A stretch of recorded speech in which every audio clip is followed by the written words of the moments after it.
El Salterio, o así también se le dice a todo libro de Salmos, el Salterio es un libro de adoración, ¿sí? Del Salmo 1 hasta el último Salmo, el Salmo se trata de leerlas, de susurrarlas, pronunciarlas, de cantarlas, de alabar y adorar al Señor. Y por eso es tan interesante la introducción que tenemos en el Salmo. No, en la teología, los Salmos 1 y 2 se dice que son la introducción a todo el Salterio. Por eso vemos, si ven ahí en el capítulo 1, versículo 1, cuán bienaventurado es el hombre. Y si se fijan al final del capítulo 2, también la última parte del versículo 12, cuán bienaventurados son todos los que en él se refugian. Entonces la introducción abre con una bienaventuranza y cierra con una bienaventuranza. Por eso los capítulos 1 y 2 son una unidad, sirve como introducción al Salterio. Y en esta introducción no encontramos principal o primeramente quién es Dios o el carácter de Dios o cómo deberíamos adorar a Dios, sino acá en la introducción lo que el Espíritu Santo ha iluminado o ha inspirado es buscar a exponer el corazón del lector. No, en nuestro Salmo 1 que vamos a ver hoy, vemos dos caminos distintos. Vemos el camino que lleva a toda felicidad y vemos también el camino que lleva al perecimiento. Entonces lo que el Espíritu Santo ha inspirado es buscar que el lector se examine a sí mismo. Porque nosotros tenemos que estar bien en nuestro corazón ante Dios, o si no, nuestra adoración a Dios es hipócrita.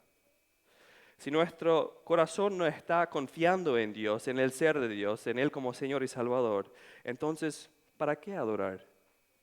¿Para qué adorar? Entonces, el Salmo 1 y 2 es un llamado a examinarse a uno mismo para estar bien con Dios y así poder continuar leyendo los salmos y adorar al Dios correctamente. Un teólogo decía que la bienaventuranza que encontramos aquí es la bienaventuranza del Antiguo Testamento. Y eso obviamente nos recuerda a la bienaventuranza del Nuevo Testamento que encontramos en el Sermón del Monte. Y en el Sermón del Monte, Jesús pronuncia varias bienaventuranzas en el capítulo 5 de Mateo como introducción al Sermón del Monte. Y aquí, en el Salmo 1, tenemos la bienaventuranza del Antiguo Testamento. Bienaventuranza en nuestro idioma o en el vernáculo de nosotros, podríamos traducirlo como alegres los que, o felices los que. Alegres los que no andan, felices los que no andan. En hebreo, la palabra para bienaventuranza aquí está en plural. Y en la poesía hebrea se usa esto, se pone las palabras en plural, y es una forma de magnificar la intensidad de la cualidad de la palabra, ¿sí? Entonces, en el español nosotros ponemos el sufijo ísimo a las palabras para aumentar la magnitud de la cualidad o la intensidad de la palabra. Por ejemplo, literalmente transliterado, podríamos leer, y aunque la palabra no existe en español, bienaventurísimo, muy bienaventurado la persona, ¿sí? Y lo que el Salmo está presentando aquí es que hay un camino que te lleva a ser bienaventurísimo o felicísimo. Y obviamente toda alma anhela en el profundo de su ser la felicidad. Por eso hay muchas filosofías, muchas ideas, muchos diferentes pasos a seguir para llegar a la felicidad. Pero aquí tenemos el verdadero camino a la felicidad. En la prédica de hoy vamos a ver 3 puntos. Y el poema del capítulo 1 está dividido en 3 partes, ¿no? Del 1 al 3, el camino del justo, el camino de la persona que puede llegar a la felicidad. El 4 y el 5, o el 4 más bien, el camino del impío. Y versículos 5 al 6, los destinos finales de esos dos caminos. Versículo 1. Cuán bienaventurado es el hombre que no anda en el consejo de los impíos, ni se detiene en el camino de los pecadores, ni se sienta en la silla de los escarnecedores. El salmista presenta el camino del justo, primero de una forma negativa, de lo que no es, ¿sí? En el versículo 1, no camina, ni se detiene, ni se sienta. Después en el versículo 2 presenta el camino del justo de una forma positiva, de lo que sí es. Y el versículo 3 lo presenta de una forma metafóricamente, una ilustración. En el versículo 1, impío, pecador y escarnecedor son tres palabras que se refieren a la misma persona, ¿no? Una persona mundana que está caminando en las cosas del mundo. Escarnecedores también se traduce en otra versión como los burlones, los que se burlan. Y noten conmigo la progresión que tenemos en el primer versículo. Dice ahí, ni se detiene en el camino de los pecadores, ni se sienta en la silla de los escarnecedores, y no anda tampoco el primero, salte eso. Entonces acá vemos una persona que está yendo, caminando con los impíos, y después de repente se detiene, y ya está detenido con los impíos, y después se sienta junto a los impíos. No vemos una progresión gradual en estos versículos, que la persona tiene cada vez más intimidad o más con el impío. Y vemos cómo el pecado le estira a la persona cada vez más a ser como el mundo. Ir en el consejo de los impíos se refiere a lo cognitivo. Consejo, ¿no? Saben lo que es consejo, obviamente. Cuando una persona recibe un consejo, te habla, te da su pensamiento, te da un consejo. Y eso se refiere a lo cognitivo. Entonces, primero es no pensar como el impío, no pensar junto con el impío. Y después de detenerse en el camino, va más allá de pensar, ya implica un actuar, es participar en la pecaminosidad del impío. Y después sentarse en la silla de los burlones, además de pensar y participar, se refiere a actitud de la persona, que se sienta junto con los impíos y que se burla de los cristianos, de la fe de los cristianos. Vemos un arrastre gradual del pecado. Bienaventurado la persona que no piensa, ni participa, ni se junta, ni tiene una actitud como los impíos. Y esto obviamente no se refiere a una segregación, a evitar estar junto con los pecadores, ¿no? Jesús es un ejemplo claro de eso. Mateo capítulo 9 dice, y estando él sentado en la mesa, muchos recaudadores de impuestos y pecadores llegaron y se sentaron a la mesa con Jesús. Cuando los fariseos vieron eso, dijeron a sus discípulos, ¿por qué come su maestro con los recaudadores de impuestos? Al oír Jesús esto, dijo, los que están sanos no tienen necesidad de médico, sino los que están enfermos, pero vayan y aprendan lo que significa misericordia quiero y no sacrificio, porque no he venido a llamar a justos, sino a pecadores. Entonces, no ir, no detenerse, no sentarse con los impíos, con los pecadores, no significa segregación, no significa que debemos evitarles a todo costo, sino que significa evitar sus costumbres, sus valores, sus caminos, ¿no? Y como Jesús, ir también y predicarles, influenciarles a ellos con nuestros caminos, influenciarles a ellos con nuestros valores, enseñarles el verdadero camino de la felicidad. Y para poder enseñar estos valores que son nuestras mediante la gracia de Jesús, necesitamos y es vital conocer lo que sí es el camino del justo. Y para eso entramos en el versículo 2, donde el salmista explica afirmativamente o positivamente lo que sí es. Dice, sino que en la ley del Señor está su deleite, y en su ley medita de día y de noche. En la poesía hebrea, lo más lógico sería si diría, sino que si anda en el camino de los piadosos, se detiene en el camino de los justos y se sienta en la silla de los adoradores. Eso sería lo más lógica que debería seguir el versículo 1. Pero es interesante que dice solamente, sino que en la ley del Señor está su deleite y en su ley medita de día y de noche. Y esto es el resumen del salmista del camino del justo. Es lectura de la Biblia, es meditación de la Biblia, es el estudio, la reflexión, la oración, el rendirse al Espíritu Santo, el someterse a Él continuamente, es vivir la palabra de Dios. En hebreo, o para los hebreos, y el contexto histórico-cultural de meditar, también se podría traducir como susurrar o pronunciar. Por eso le ves muchas veces, capaz ha visto en los videos que judíos están con cosas acá y hacen este movimiento y pronuncian, susurran palabras en hebreo. Porque eso es su concepto de meditar, de susurrar, de pronunciar.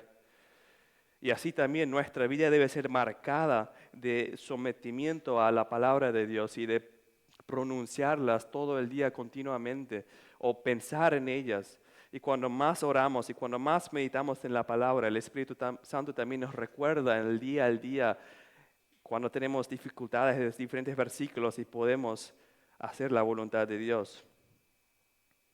Alguien comentó una vez, refiriéndose a John Bunyan, el autor del libro Progreso del Peregrino, y decía, si le cortas a John Bunyan, si le cortas algo, él sangraría Biblia, porque él estaba viviendo, reflexionando, meditando, él sabía la palabra de Dios y era profundamente importante para él.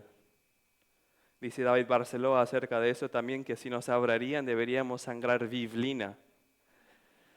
Muchos dicen no tener tiempo para ejercer esas disciplinas espirituales. Muchos dicen, no tengo tiempo para leer la Biblia. Yo me levanto a las 6 y ya voy al trabajo, vuelvo a las 7, tengo familia, tengo hijos, no tengo tiempo. Y una frase que John Piper dice al respecto es la siguiente. Uno de los grandes usos de las redes sociales será comprobar en el día final que la falta de oración no fue por falta de tiempo. Déjenme repetir. Uno de los grandes usos de las redes sociales será comprobar en el día final que la falta de oración no fue por falta de tiempo. Todos sabemos que tenemos tiempo. Cuando una persona no ejerce continuamente esas disciplinas espirituales, es mucho más propenso a caer en la espiral de arrastre gradual del pecado que vimos en el versículo 1. ¿Sí? Si vos no orás, si vos no lees, si vos no meditas, entonces obviamente vos estás más propenso a caer en el pecado, vos estás más propenso a empezar a pensar como los pecadores, a empezar a ir y actuar como ellos. E incluso dice Jesús en el capítulo 6 de Lucas que de la abundancia del corazón habla la boca, ¿no? De lo que está lleno nuestra mente y nuestro corazón es lo que expresamos, es lo que habla nuestra boca y nuestras acciones. Incluso dice el dicho popular, dime con quién andas y te diré quién eres. Hermanos, si no llenamos nuestras mentes, nuestros corazones, nuestro ser con cosas espirituales, vamos a empezar a pensar como este mundo. Y muchas veces, y casi siempre eso, el pensamiento de este mundo resulta en el pecado, porque el pecado siempre es algo precontemplado. Siempre ya pensamos de antemano en eso, y en vez de aferrarnos a Cristo, en vez de ir en oración y orar por esa tentación, y orar que Dios nos ayude y nos guarde de eso, nos dejamos llevar por nuestra carne, nuestra pecaminosidad y caemos en pecado. Y que Dios nos guarde, pero esto hasta puede llevar hasta la apostasía, ¿no? En el versículo 3, versículo 1 al final vemos que sentado en la silla de los escarnecedores significa actitud como los pecadores y burlarse de los cristianos, y un cristiano no hace eso. Pero es de gran consuelo saber que solamente Dios es el quien puede guardar y es Él quien guarda y preserva a los creyentes genuinos hasta el día final. Solo los hipócritas pueden apostatar y van a apostatar definitivamente. Pues Jesús también dice en Juan capítulo 10, 28, yo les doy vida eterna y jamás perecerán y nadie las arrebatará de mi mano. Entonces es un consuelo saber que nosotros estamos seguros en Cristo. No hay nadie que nos pueda quitar en Él o de Él. Susurrar, pronunciar, meditar en la palabra de Dios va mucho más allá de un conocimiento intelectual o cognitivo o que podemos saber. Significa que debe afectar nuestra forma de ser, nuestra actitud. Y, nuestra teología confesional, lo que confesionamos, debe repercutirse en nuestra teología práctica. O sea, lo que vivimos como cristianos debe ser lo mismo de que lo que decimos en el púlpito o a nuestros amigos o en nuestra devocional. Decían o dicen que el camino más largo de este mundo no es la Panamericana, es de la mente hasta el corazón, ¿no? De lo que sabemos para que actuémoslo de verdad. Versículo 3. Será como árbol plantado junto a aguas o a corrientes de agua, que da su fruto a su tiempo y su hoja no se marchita. En todo lo que hace, prospera. Aquí vemos la explicación metafórica o una ilustración que el salmista está usando para poder explicar aún más el camino del justo. El hombre que no se deja influenciar por las cosas de este mundo, por los impíos, por los pecadores, es plantado por el Señor. El hombre que no se deja influenciar y que se deleita en la palabra de Dios es plantado del Señor. Dios soberanamente trasplanta a esa persona que confía en Él, que pone su confianza en Jesús, del jardín de este mundo al jardín celestial, a su jardín. Y nadie nunca más puede quitar a esa persona de ese jardín. Una vez que estás en este jardín, estás seguro en este jardín. Muchas personas son afuera y creen que están adentro. Por eso se va a evidenciar quién está adentro y quién no al final. Dice Isaías capítulo 61, 3b, plantío del Señor para que Él sea glorificado. Plantío del Señor para que Él sea glorificado. Dice nuestro pasaje que da su fruto a su tiempo y su hoja no se marchita. Estando en el jardín del Señor, tenemos acceso al trono de gracia. Y el Señor nos ha dado las disciplinas espirituales, la oración, la reflexión, el deleitarse en la palabra. Y nosotros deberíamos como cristianos anhelar y practicar esas disciplinas espirituales. Y el Espíritu Santo nos riega y nos ayuda para que podamos dar frutos. Entonces podemos dar frutos, como dice en Gálatas capítulo 5, frutos de amor, gozo, paz, paciencia, benignidad, bondad, fe, mansedumbre, templanza. No, todos conocemos estos frutos. Y nuestras vidas deben ser marcadas de esas frutas. De esos frutos, discúlpame. Además, es el Señor quien provee todo lo que necesitamos. Fíjense en la última parte. En todo lo que hace, prospera. En todo lo que hace, prospera. Dios provee todo lo que necesitamos para prosperar. ¿Qué significa prosperar? Obviamente hay muchas malas interpretaciones de que no significa prosperar y no es necesario que entremos a eso porque si sabemos lo que sí significa, sabemos lo que no significa. Prosperar para un cristiano no es necesariamente obtener bienes terrenales, sino el prosperar para el cristiano. Podemos verlo, por ejemplo, en Job, aunque no lo crean. Pero Job obviamente tuvo mucho, perdió todo, y hasta la familia y todo perdió, ¿no? Conocen la historia de Job. Pero Job, a pesar de la tribulación, de la dificultad que él tuvo en su vida, se aferró a Dios. Se aferró a Dios, confió en Dios y es ahí donde prosperó. La prosperidad para el cristiano es, a pesar de la tribulación, aferrarnos en Jesús. La Biblia no promete muchos bienes terrenales para el cristiano. De hecho, dice que tenemos que levantar la cruz y vamos a ser perseguidos por este mundo. Jeremías capítulo 17:8 es una referencia cruzada a este mismo ejemplo que vemos en el versículo 3 y explica mejor esa idea de el prosperar. De hecho, no usa la palabra prosperar, usa otras palabras. Dice, será como árbol plantado junto al agua, que extiende sus raíces junto a la corriente. No temerá cuando venga el calor. Sus hojas estarán verdes. Y escucha lo que usa en vez de prosperar. Dice, en años de sequía no se angustiará ni cesará de dar fruto. Eso es prosperar para un cristiano. En años de sequía no angustiarnos y no cesar de dar fruto. Para nosotros, los bienes terrenales son bendiciones, pero no es nuestra prosperidad, porque Cristo es de infinitamente mayor valor que cualquier cosa terrenal. El segundo punto, el camino del impío, versículo 4. No así los impíos, que son como paja que se lleva el viento. El salmista no se detiene en detalles en el camino del impío. No explica así abundantemente. 3 versículos era para el camino del justo. Y para el impío hay un versículo solo. Y básicamente dice lo que dicen los 3 versículos.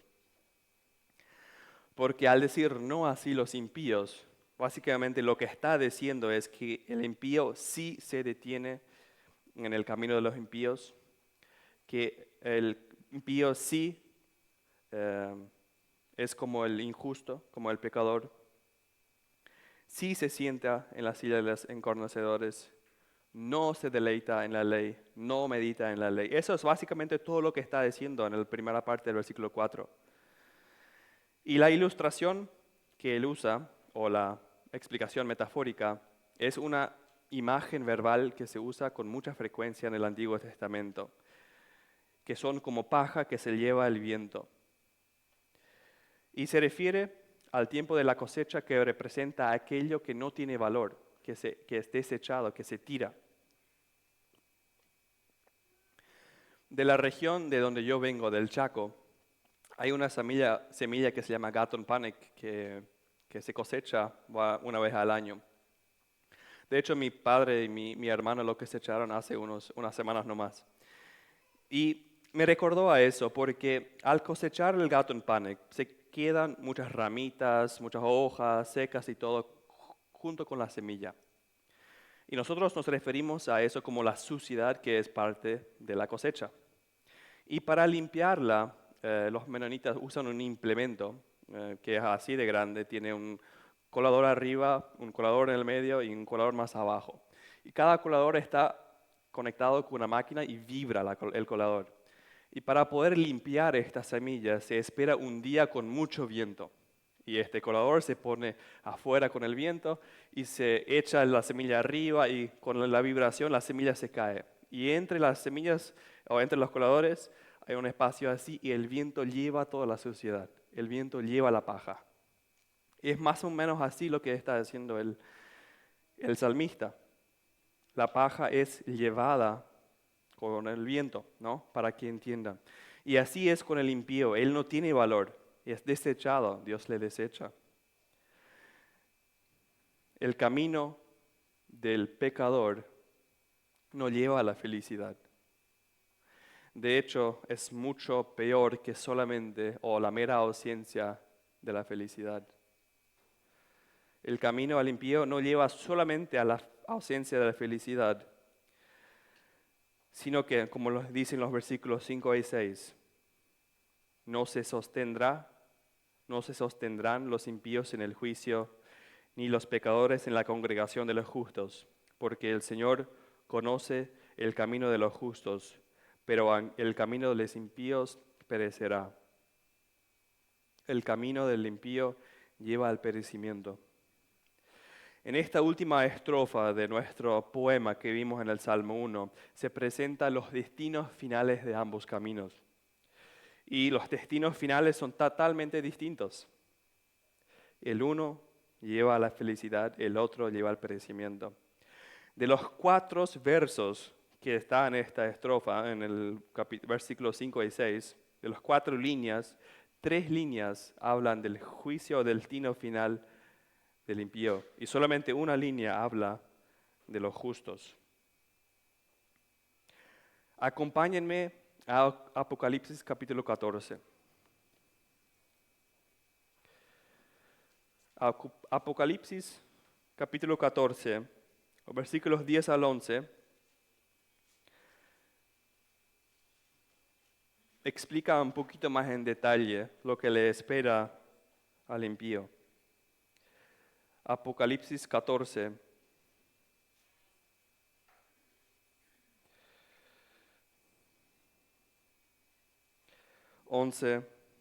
versículo 10 al 11.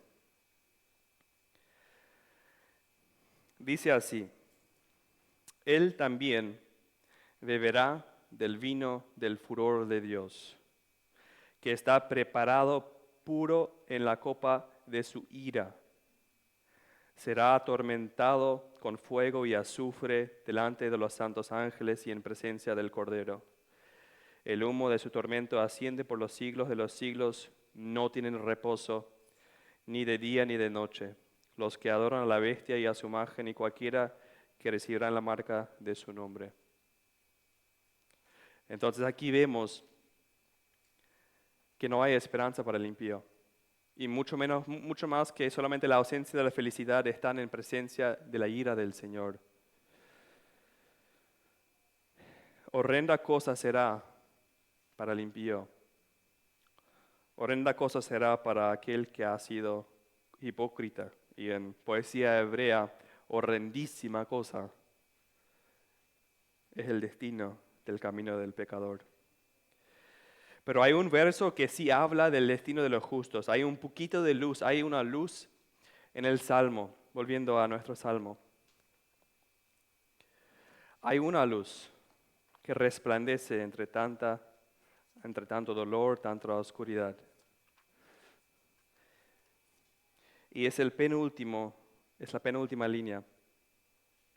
Porque el Señor conoce el camino de los justos. El Señor conoce el camino de los justos. El Señor obviamente es omnisciente, ¿no? Eso quiere decir que Él conoce todas las cosas. Él es consciente cognitivamente de la existencia de todo. Y aquí en el versículo no se está refiriendo a su omnisciencia, sino que se está refiriendo a un conocimiento especial que Él tiene. Es un conocimiento, como muchas veces dice en la Biblia, que 2 personas se conocieron y nacieron hijos, ¿no? Para no decir literalmente la palabra. Es este conocimiento íntimo que el Señor tiene con los suyos. De hecho, dice 2 Timoteo 2:19 que el Señor conoce a los suyos. Y la salvación no es porque nosotros le conocemos al Señor, sino porque es que el Señor conoce a nosotros. El Señor nos conoce a nosotros. Bienaventurado aquella persona que es conocida por Dios, porque entrará en la ciudad celestial. Y ahora vamos a ver otra vez en Apocalipsis el destino final de los que son conocidos por el Señor. Apocalipsis, versículo 3 y 4 del capítulo 21.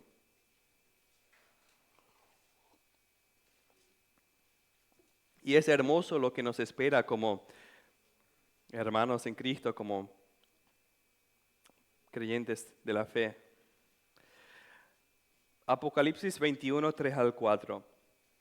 El tabernáculo de Dios entre los hombres, está entre los hombres, y Él habitará entre ellos, y ellos serán su pueblo, y Dios mismo estará entre ellos. Él enjugará toda lágrima de sus ojos, y ya no habrá muerte, ni habrá más duelo, ni clamor, ni dolor. Unos versículos más tarde, en el versículo 23 del mismo capítulo, La ciudad no tiene necesidad de sol, ni de luna que la iluminen, porque la gloria de Dios la ilumina y el Cordero es el lumbrera. O cuán hermoso, cuán bienaventurado la persona que es conocido por Dios, porque Él sí está en el camino a la verdadera felicidad, como vimos en Apocalipsis. Sin embargo, ahora tenemos un pequeño dilema.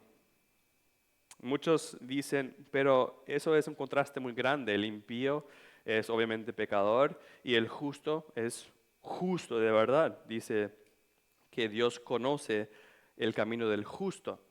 ¿Sí? ¿Y quién de nosotros es verdaderamente justo? Abraham era un grande hombre de Dios, pero también era un mentiroso. No era un justo, era un mentiroso, mintió. David era un hombre conforme al corazón de Dios, pero también era un adúltero. Pedro, el apóstol de Jesús, pensaríamos que era justo, sin embargo negó 3 veces a Jesús. Romanos capítulo 10 dice, no hay justo, ni aún uno. No hay quien entienda, no hay quien busque a Dios. Todos se han desviado a una, se hicieron inútiles. No hay quien haga lo bueno, no hay ni siquiera uno. Me preguntan entonces, ¿cómo que hay solamente esos 2 caminos? Pero si es así, entonces todos estamos en el camino del impío, porque no hay justo ni aun uno. Salmo 51, yo nací en iniquidad y en pecado me concibió mi madre. Jeremías 17, el corazón humano es lo más engañoso que hay, extremadamente perverso. ¿Quién realmente sabe qué tan malo es? Jeremías 13, ¿acaso puede un etíope cambiar el color de su piel? ¿Puede un leopardo quitarse sus manchas? Tampoco ustedes pueden comenzar a hacer el bien, porque siempre han hecho lo malo. Isaías 64, todos conocemos. ¿Quién o todos nosotros somos como suciedad y todas nuestras justicias como trapo de inmundicia? Entonces clamaríamos como clamaban los judíos cuando Pedro le predicó en el capítulo 2 de Apocalipsis que ustedes han crucificado a Cristo. ¿Cómo entonces? ¿Quién es justo? ¿Quién puede salvar? ¿Quién es conocido por Dios? Y diría Efesios capítulo 2, versículo 4 o 1:4. Pero Dios, Jesús y es únicamente Jesús quien puede salvar y quien es justo, quien es conocido por Dios. Romanos 3, 21 a 25.